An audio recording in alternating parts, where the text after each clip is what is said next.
to another episode of Ask the Romance Novelist, where we get real about love. Today's topic is why you don't want to live happily ever after. I don't know what I'm doing. This is my remote, and I was supposed to put that down first. Okay, so here we go. I'm going to start with a story. Of course I am, right? Because I tell stories. So, I used to know this couple. They were so much alike. In fact, they were so much alike that they were in debt way over their heads. They kept validating each other's bad decisions, and the rest of us kept trying to warn them. You're making a mess of things, you're going to run aground, you're never going to pay off this debt, you're going to ruin your lives. And they never had to listen because one would just go to the other one and be like, I want to do this. And the other one would be like, oh, okay, that sounds great. But my friends and my family all tell me I shouldn't. Oh, don't worry about them. You're great. We're good. We're fine. Okay, let's go buy a car. And it was a mess. It was horrible. They could not make a good decision to save their lives. It was really sad to watch. And there was nothing the rest of us could do about it because they would just keep validating each other. So, they eventually broke up, which is a good thing. Probably the best thing that could ever have happened for either of them. So, I hear a lot in the spiritual and manifesting community about finding your true love and your soulmate and this person you get along with all the time and you're always attracted to them, and it's like rainbows and butterflies. And it's not that I don't believe in things like true love or soulmates. I'm a romance novelist. Of course I believe in that stuff. But even your true love or your soulmate is not going to get along with you all the time. It's just not going to happen. I don't even think that's possible for humans. And if it does, like my friends, it's probably going to be disastrous. So what you really want is someone that challenges you just enough to force you to grow and to become a better person and to evolve. You also don't want to get along with someone all the time because, quite frankly, it's boring.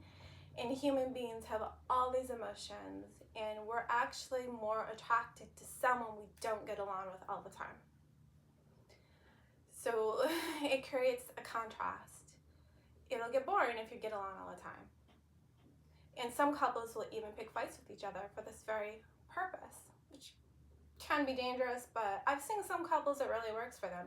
They like the excitement, so they pick fights with each other so they can make up. And if that works for you guys, awesome. Other people, it won't work at all. People get too hurt and bent out of shape, and then the relationship collapses. But a little bit of friction, just natural friction, because you guys aren't entirely alike. You have different opinions. You're not afraid to say no to each other. Things like that can really keep the relationship active and interesting, and that dichotomy of not getting along sucks, but it helps you to realize how much you actually appreciate getting along with the other person. And let's face it, making up feels really good, right? And it can be a really bonding experience for a relationship, making it better in the long run.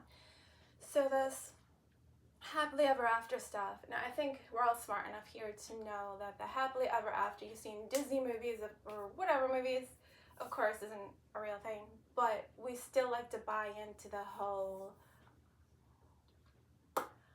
manifestation. I can manifest my perfect partner, the spiritual twin flamey, or whatever. Just be careful, because if you're looking for perfection, you're probably going to be alone the rest of your life. So you can do that, make that decision, be on your own. There's nothing wrong with that. But if you want to have someone, be prepared to not get along. Be prepared to have some rough spots. Be prepared to have some of those rough spots in your personality worn off of you by the other person, because that's the way it's supposed to work, so that we can be better people and we can fully embrace our humanity and our life's mission here on Earth. Okay, so I screwed this up, didn't I? This is supposed to be over here so you can see my books and my little woofie and my incense burning. See? Okay, that's okay. Next time. So I'm going to close out with a quote from Bob Marley that I think really encompasses everything I just said. If she's amazing, she won't be easy. If she's easy, she won't be amazing. If she's worth it, you won't give up. If you give up, you're not worthy. Truth is, everybody's going to hurt you. You just gotta find the ones worth suffering for. Okay, so that's what I have for you. Gotta find my remote. I can turn it on. We'll just pretend I don't keep breaking the fourth wall. Alright, I'll see you guys in a few days with a reading. Bless you all. Bye. Oh, it's still not stopping. Work remote.